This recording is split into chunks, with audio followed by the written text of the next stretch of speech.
Baik, selamat sore. Assalamualaikum warahmatullahi wabarakatuh. Yang terhormat Profesor Dr. Engineering Aryadi Hasmi, STMT. Beliau dari jurusan Teknik Elektro, Fakultas Teknik Universitas Andalas. Terima kasih sudah bergabung pada sore hari ini. Yang saya cintai dan yang saya banggakan, para mahasiswa Teknik Elektro, baik yang mengambil program Diploma 4 PLN, yang mengambil program S1 Teknik Elektro Arus Kuat, maupun yang mengambil program S2. Yang saya hormati juga di sini bergabung yaitu Wakil Dekan Akademik dan Kemahasiswaan, Pak Dr. Natek Siswo Sumardiono. Kemudian yang saya hormati juga Bapak Muhammad Fakta, STMT PhD, selaku dosen Magister Teknik Elektro yang mengajar mata kuliah proteksi pada sistem tenaga listrik. Alhamdulillah pada sore hari ini sesuai dengan rencana, kita akan mengadakan kuliah tamu, dan beliau tamunya ini luar biasa, ini sudah hadir bersama kita. S1-nya ini di Sriwijaya, mudah-mudahan tidak salah, betul ya Prof ya? Betul. Ya, satunya di Sriwijaya, Teknik Elektro Universitas Sriwijaya, harus kuat tentunya. Kemudian S2 ini di ITB, ambil Departemen Teknik Elektro juga, penelitiannya tentang partial discharge. Kemudian S3-nya di Gifu University di Jepang dengan risetnya ini banyak mengenai petir, baik ketika S3 maupun setelah pulang dari Jepang. Beliau ini banyak meneliti tentang petir dan juga aplikasi tegangan tinggi untuk menghasilkan ozon untuk keperluan water treatment. Makalah-makalahnya dan penelitian-penelitiannya sudah banyak dipublikasikan baik di jurnal nasional maupun di jurnal internasional, juga di proceeding seminar nasional dan proceeding conference internasional. Saya kira beliau hadir di tengah-tengah kita ini sudah cukup mumpuni untuk berbicara mengenai petir dan fenomena alam bahaya dan manfaatnya. Karena apa? Karena guru besarnya ini juga tentang petir gitu ya. Oleh karena itu waktu dan tempat untuk selanjutnya kami serahkan sepenuhnya kepada Prof. Aryadi Hasmi, kurang lebih ini 30 sampai 40 menit untuk presentasi. Selanjutnya nanti kami silakan kepada para mahasiswa untuk mengajukan pertanyaan-pertanyaan terkait dengan petir, fenomena alam bahaya dan manfaatnya, juga termasuk barangkali nanti kalau ada pertanyaan yang terkait dengan petir, bahayanya terhadap sistem tenaga listrik. Terima kasih atas kehadirannya Prof. Untuk selanjutnya waktu kami silakan.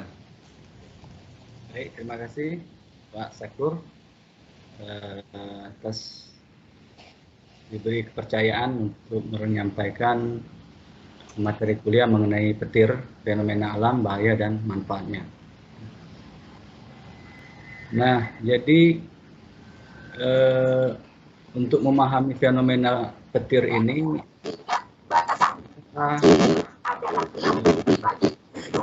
harus tahu adab ya, atau imannya dulu ya. Jadi saya sengaja mengawalinya dengan ayat Al-Quran ya.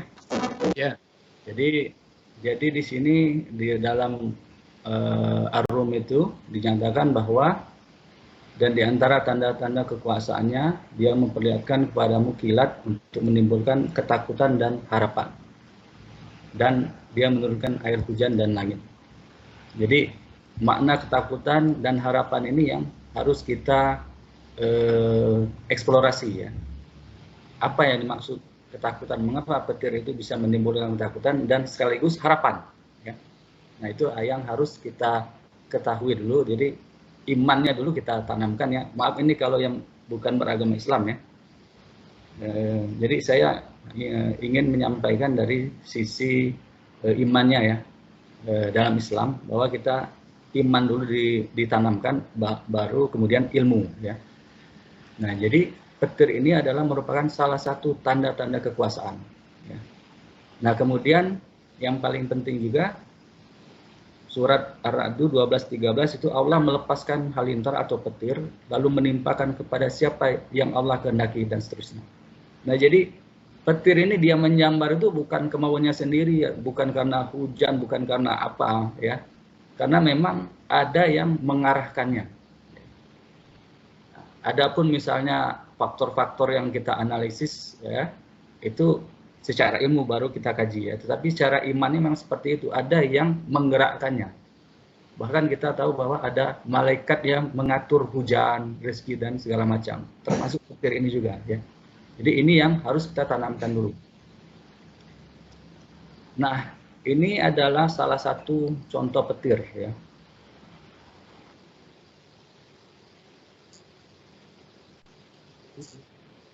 Menimbulkan kilatan dan suara yang menggelegar, ya. Ada dua video di sini ditampilkan. Itu baru satu tadi, satu sambaran. Oke.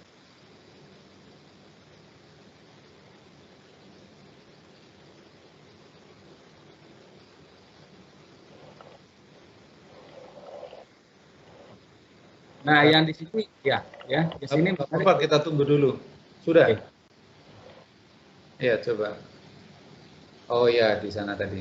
Ini kalau kita perhatikan dalam satu titik petir itu bisa menyambar berkali-kali, ya. Kalau ini diekstrak itu bisa 5 kali sambaran dalam satu titik yang berdekatan. Nah, jadi petir seperti itu. Dan bahaya sambaran petir, ya. Petir itu bisa dia menyambar gedung, ya, gedung tinggi, bisa juga dia menyambar di sini tower transmisi, ya. Kemudian dia bisa juga menyambar sesuatu yang berada di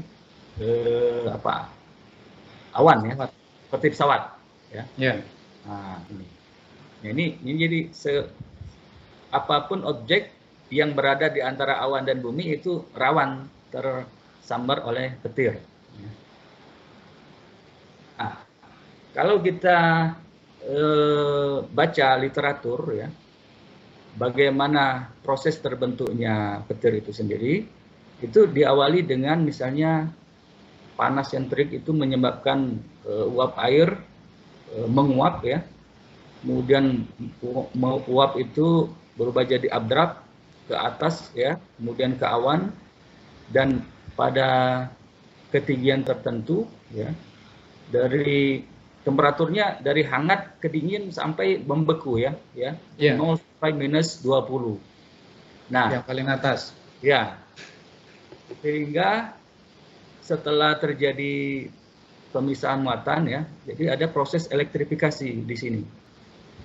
Jadi kalau dilihat di slide ini itu sampai -40 derajat, ya. Jadi dia terakumulasi di bagian atas itu muatan positif, di bagian bawah, di bagian tengah, ya, main negatif charge itu di bagian tengah, kemudian positif sedikit itu di bagian bawah, ya. Kita lihat di sini. Nah, kalau kita perhatikan ada beberapa jenis petir, ya. Yang paling sering kita terdengar itu adalah awan ke bumi, ya. Jadi awan ke bumi di sini. Jadi muatan positif di sini dia akan menginduksi muatan negatif di ground, di tanah, ya. Kemudian ada yang intracloud, jadi antar awan di dalam awan, ya. Kemudian ada intercloud, antar awan tetapi awannya berbeda, ya. Nah, kemudian ada cloud to air, jadi awan ke udara. Ya. Nah, kemudian kita perhatikan ini yang paling riset yang terbaru, ya, yang saya ketahui ini tahun 2017 mengenai terbentuknya reaksi fotonuklir yang ditrigger oleh sambaran petir. Nah, jadi menurut jurnal ini, petir itu bisa men-trigger reaksi fotonuklir. Jadi kalau kita perhatikan di slide ini, ketika terjadi petir, maka petir itu akan menyebabkan atom nitrogen ini akan berubah, yang dari 14 menjadi 13. Ya. Nah, kemudian karena dia 13, artinya dia kekurangan elektron, sehingga dia menyebabkan ketidakstabilan atom nitrogen ini. Dengan dia tidak stabil, maka dia akan membentuk reaksi yang selanjutnya, ya. Nah, kemudian reaksi itulah yang menyebabkan terjadi apa yang kita kenal dengan seperti ini, ya. Jadi petir itu dia karena dia tadi tidak stabil, maka dia akan cepat bereaksi dengan oksigen, ya. Nah, sehingga dia menghasilkan nitrogen oxide. Nah, nitrogen oxide ini apabila dia digabung dengan hujan akan menghasilkan nitrat. Nah, nitrat ini berguna untuk kesuburan tanah, ya. Nah, ini sama seperti proses yang dipakai untuk aquaponik, ya. Jadi aquaponik itu memanfaatkan amonia dari sisa dari ikan, ya. Kemudian itu oleh bakteri diubah jadi nitrat. Nah, nitrat itu dipakai untuk tanaman, ya, supaya menjadi nutrisi tanaman sehingga tanaman subur. Nah, prosesnya hampir mirip aja, ya, sama, menghasilkan nitrat juga. Nah, petir pun dia menghasilkan nitrat. Nah, kemudian di samping itu, petir itu dia karena memiliki oksigen, energi listrik yang tinggi, kemudian temperaturnya itu yang tinggi pula, ya, maka dia akan menyebabkan oksigen itu terionisasi, ya. Jadi dari diatomik menjadi monoatomik, ya, sehingga terbentuklah ozon. Nah, ozon ini yang diperlukan untuk menahan ultraviolet dari sinar matahari. Nah, jadi ini, ya, kita perhatikan seperti itu. Nah, tabel di sini kita dilihat, ya, bahwa kecepatan petir itu antara 1 sampai 2 dikali 10 pangkat 8 meter per detik, ya.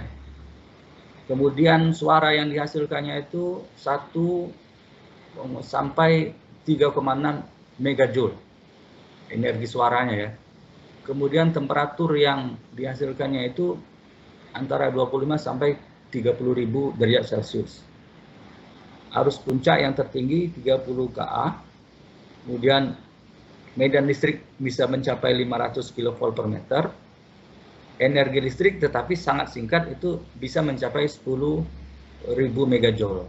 Ya.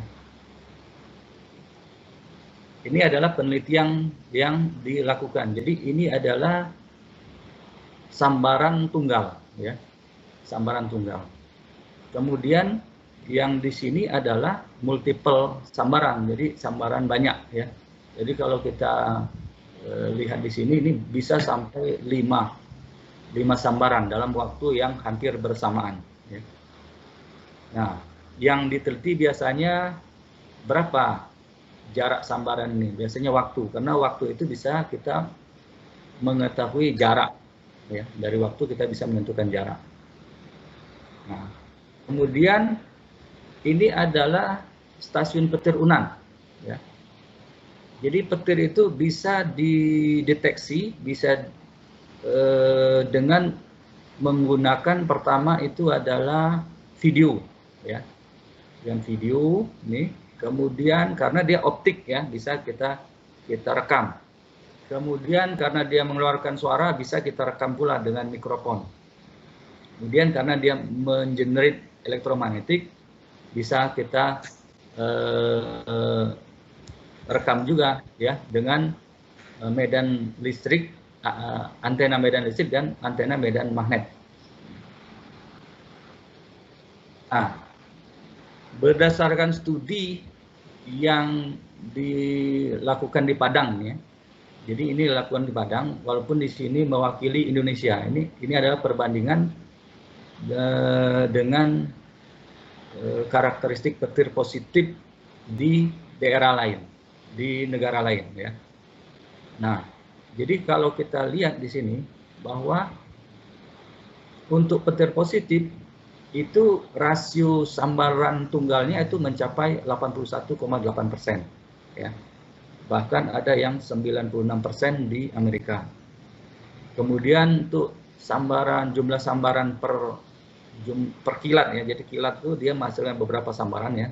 Jadi rata-rata jumlah kilat ya, jumlah sambaran per kilat itu adalah 1,2. Nah, ini termasuk yang tinggi ya. Yang paling tinggi itu 1,5 di Swedia.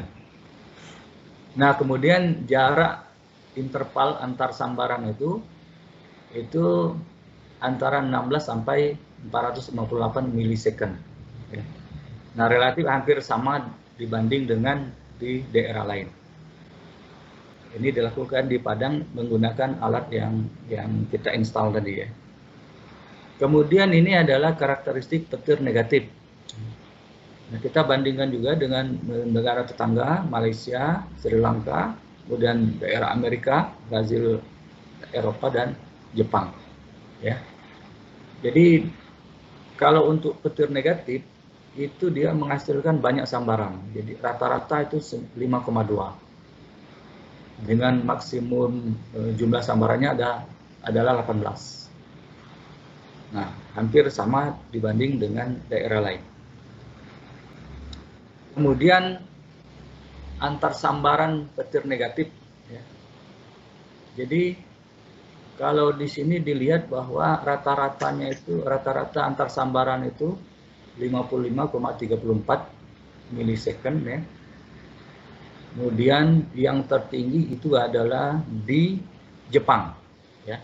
Di Jepang itu petir negatifnya 90 untuk musim panas. Sedangkan musim dingin 17.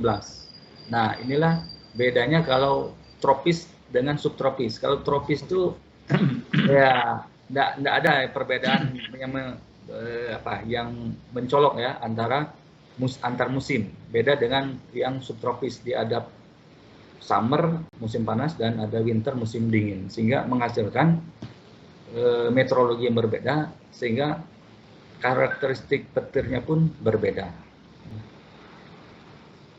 Nah, jadi video tadi, kalau video yang ini ya, yang ini, kalau frame-nya itu kita ekstrak, maka dia akan terlihat ya tahapan-tahapannya. Jadi ketika leader itu downward leader, jadi dia dari langit dari awan ke bumi ya, maka pada titik tertentu di sini belum terlalu terlihat upward leader sebagai respon dari downward leader. Nah, pada frame berikutnya baru akan terlihat ya bahwa ketika downward leader itu ujung lidahnya sudah berapa ratus meter dari gedung ini, maka dia akan menginduksi upward leader sebagai respon dari downward leader ya. Nah, kemudian frame berikutnya terlihat di sini bahwa ada banyak cabang di sini ya, tapi hanya satu cabang yang terjadi terminasi ya. Return stroke terjadi satu saja sini, yang ini belum ya. Yang ini tidak terjadi karena ini yang lebih cepat.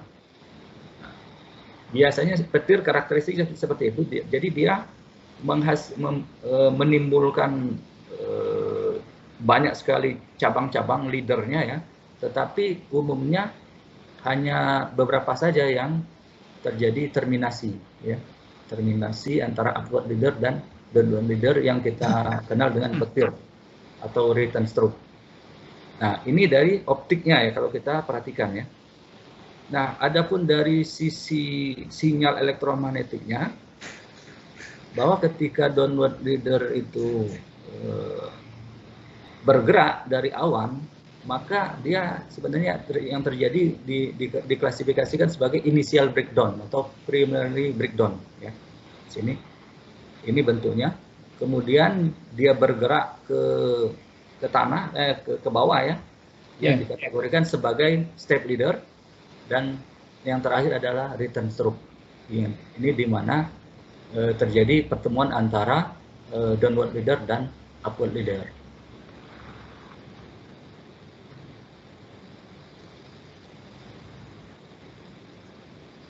Nah, sekarang ini adalah penelitian selanjutnya mengenai initial breakdown. Jadi yang di bagian sini ya, bagian sini.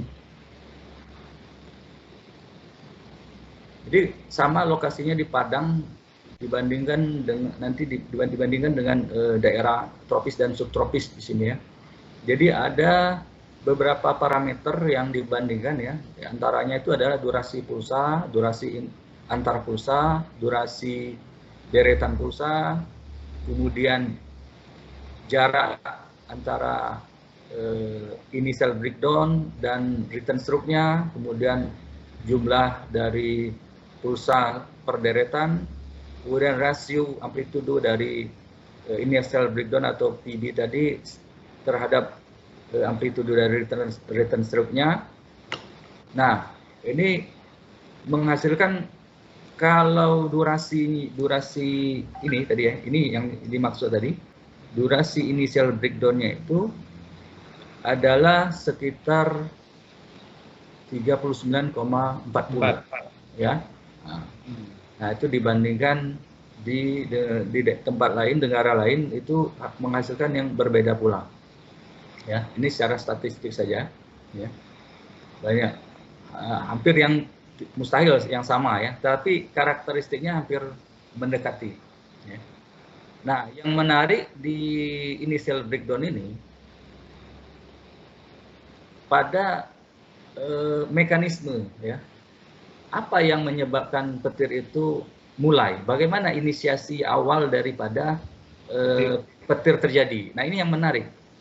Jadi ada semacam perubahan dari teori ya, namanya penelitian. Tentu penelitian yang baru akan merubah penelitian yang terdahulu ya. Nah, jadi kalau yang sebelumnya orang memperhatikan itu seolah-olah petir itu tidak ada sesuatu yang mengawalinya. Nah, penelitian yang terbaru ternyata pulsa ini sebelum pulsa awal ini terbentuk, maka dia akan terjadi perubahan atau kenaikan medan listrik. Jadi seperti ini. Jadi medan listrik itu ada slope ya. Jadi kalau ini pulsa pertama PB ya, initial breakdown ini kita anggap. Nah, sebelum terjadinya pulsa ini, maka akan terjadi medan listriknya itu meningkat. Nah, meningkat ini ya, atau terjadi perubahan ya, perubahan yang dibutuhkan sehingga bisa mengenerate satu pulsa PB pertama. Nah, ini yang penelitian yang terbaru ya. Jadi yang dikatakan IEC ini ada initial electric field change. Jadi perubahan medan listrik inisial yang dikategorikan sebagai initial breakdown.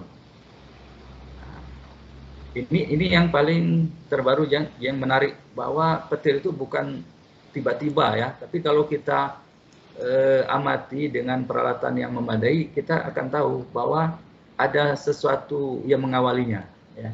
Nah, itu sebenarnya inti dari penelitian ini. Nah, kemudian mengenai riset ke depan. Jadi kalau saya di sini concern mengenai inisiasi petir ya. Bagaimana petir itu diinisiasi, ini risetnya masih terus berlangsung ya. Kemudian bagaimana merekonstruksi kanal petir 3 dimensi dengan short baseline. Artinya kalau 3 dimensi ini banyak dipakai, biasanya tuh dia long baseline, artinya petir sensor itu disebar dengan jarak beberapa kilo, sehingga sinyal waktu kedatangannya berbeda, kita bisa membentuk 3 dimensi, merekonstruksi ya.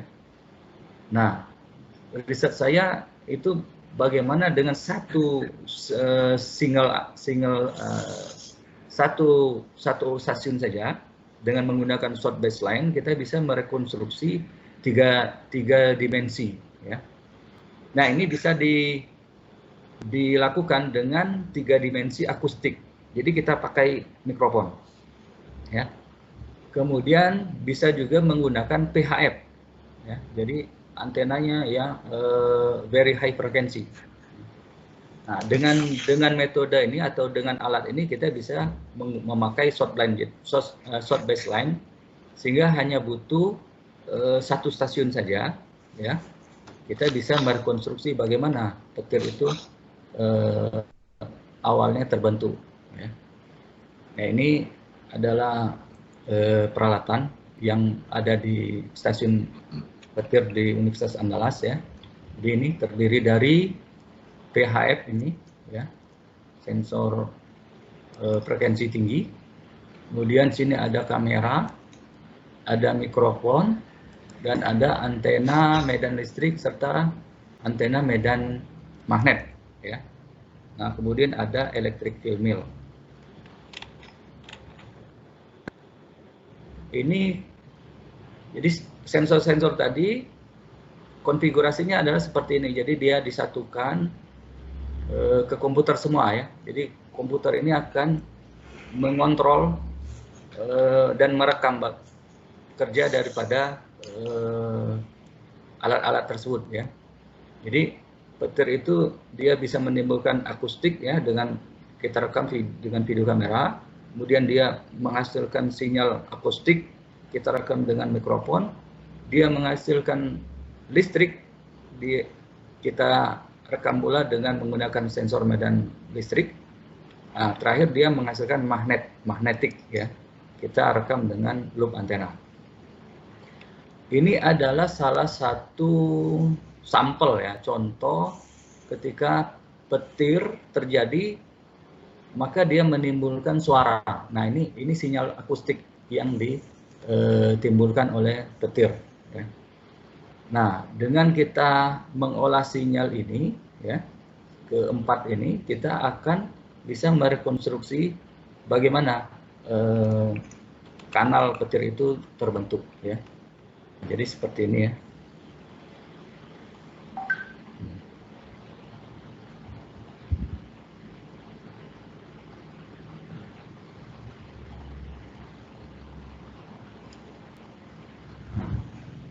Nah, jadi kita bisa diketahui kalau dengan mikrofon, ya, mikrofon itu suara, ya, yang direkamnya. Nah, suara itu terjadi yang dominan apabila terjadi return stroke, ya. Nah, maka itu dia mulai dari bawah. Mengapa dari bawah, ya? Jadi dia sambarannya awan ke bumi dulu, ketika terjadi terminasi atau return stroke, baru suara yang besar itu terdengar. Nah, yang suara terdengar itulah yang direkam oleh mikrofon, ya. Makanya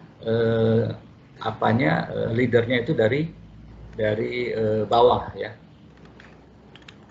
Nah, ini adalah sinyal dari PHF, ya. PHF.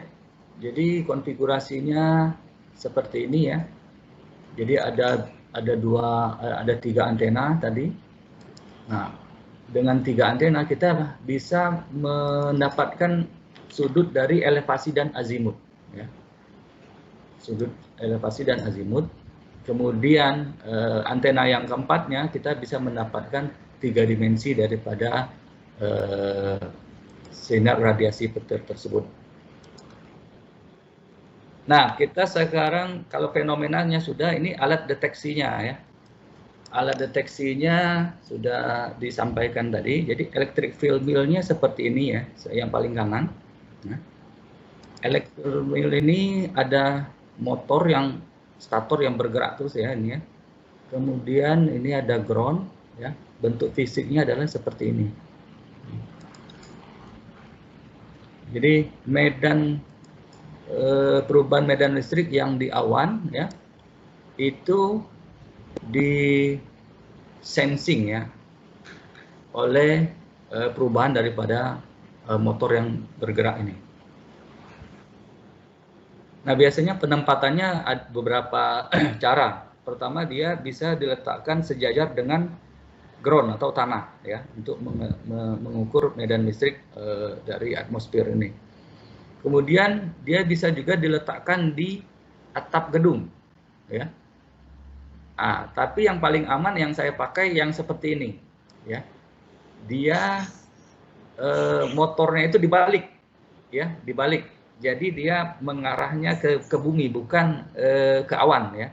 Nah, ini banyak kelebihannya karena kalau hujan dia tidak langsung kena air, atau kalau di musim salju dia tidak tertutup salju kalau dia ke atas ya, seperti yang ini kan ke atas ya. Tapi kalau ini lebih aman ya, ini lebih aman posisi elektrik filmnya, hasilnya relatif sama ya. Nah, prinsip kerjanya adalah seperti ini. Jadi apabila ada awan bermuatan mendekati sensor elektrik film mill ini, maka akan terjadi peningkatan medan positif ya. Kemudian apabila dia mulai meninggalkan sensor ya, awan ini kan bergerak terus, maka dia akan berkebalikannya ya, polaritinya ya.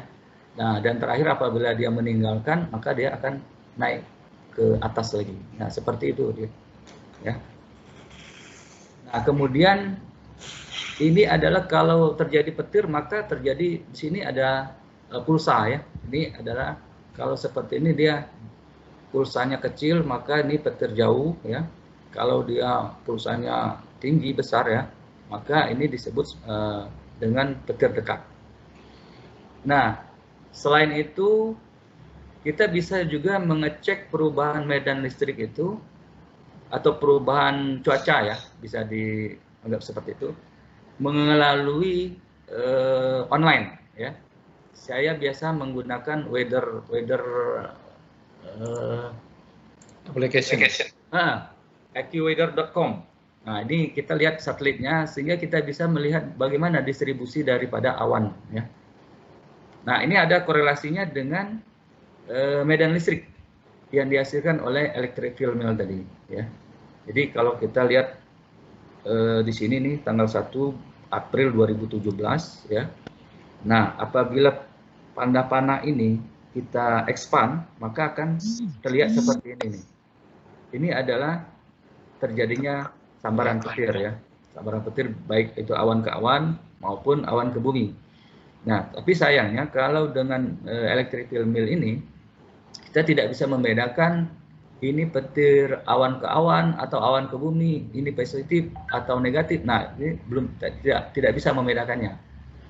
Nah, kita pakai dengan antena medan listrik. Dengan medan listrik kita bisa cek di sini ya bahwa pada titik ini, pada waktu ini adalah petir negatif berdasarkan dari medan listrik.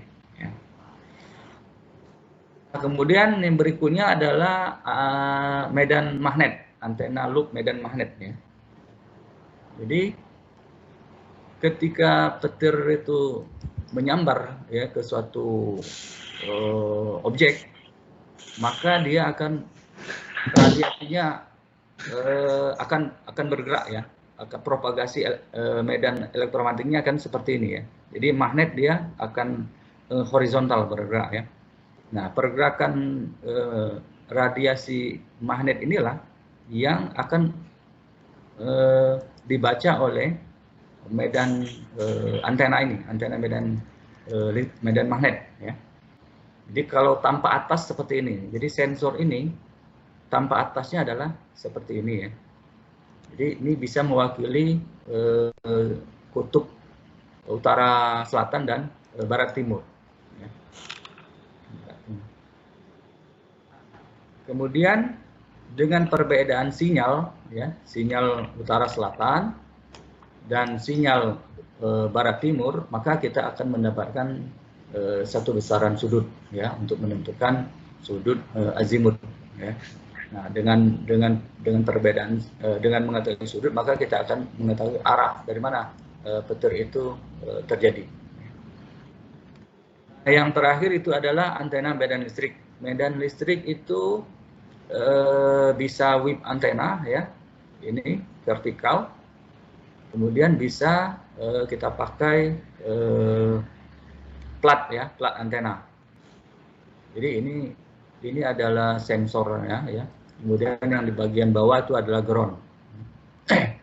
Nah, kemudian sensor ini nanti akan terhubung dengan koaksial kabel, kemudian elektroniknya, dan terakhir ke osiloskop dan PC ya. Ini sama juga. Adalah contoh dari bentuk medan listrik dan medan magnet. Nah, kalau kita perhatikan kan di sini medan magnet itu hampir tidak ada polaritas ya. Kita tidak bisa mengidentifikasi petir itu apakah awan ke awan atau awan ke bumi, apakah positif atau negatif ya. Biasanya tidak akan sulit sekali kita mengidentifikasi jenis petir dari medan magnet. Nah, dengan medan listrik yang di bawah ini, kita dengan mudah mengidentifikasi petir itu positif atau negatif, apa dia awan ke awan atau awan ke bumi ya. Jadi kalau yang ini adalah petir positif ya. Petir positif, dari mana petir positif? Dari return stroke-nya ya. Return stroke sini. Nah, kemudian ini awan ke awan karena tidak ada terminasi di sini ya.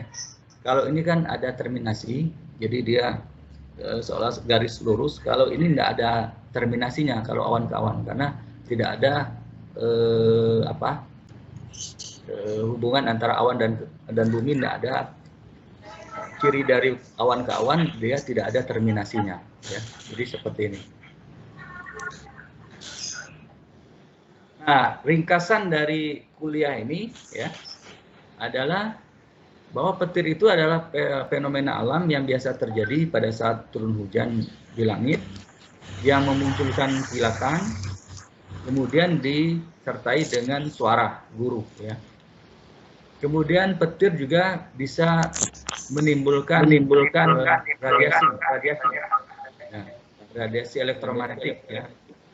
Kemudian petir juga mampu membangkitkan energi listrik alami ya. Nah, karena dia besar sekali energinya ini ya, dia mampu menghancurkan peralatan ya, objek yang di bumi. Jadi kalau kita baca-baca juga di sejarah itu, bahkan petir bisa memusnahkan suatu kaum ya. Jadi kalau kita baca di Al-Qur'an itu kaum Samud itu binasa dengan petir ini ya. Ya. Nah, jadi seberapa besar suara yang ditimbulkan oleh petir itu? Menggelegar. Nah, dan terakhir ini adalah manfaatnya ya. Petir juga bisa memberikan manfaat yang tadi kita disampaikan, dia bisa terbentuk ozon, diperlukan untuk menahan ultraviolet itu ya. Kemudian dia bisa menimbulkan nitrat ya, yang sangat dibutuhkan oleh tanaman. Mungkin itu yang bisa saya sampaikan.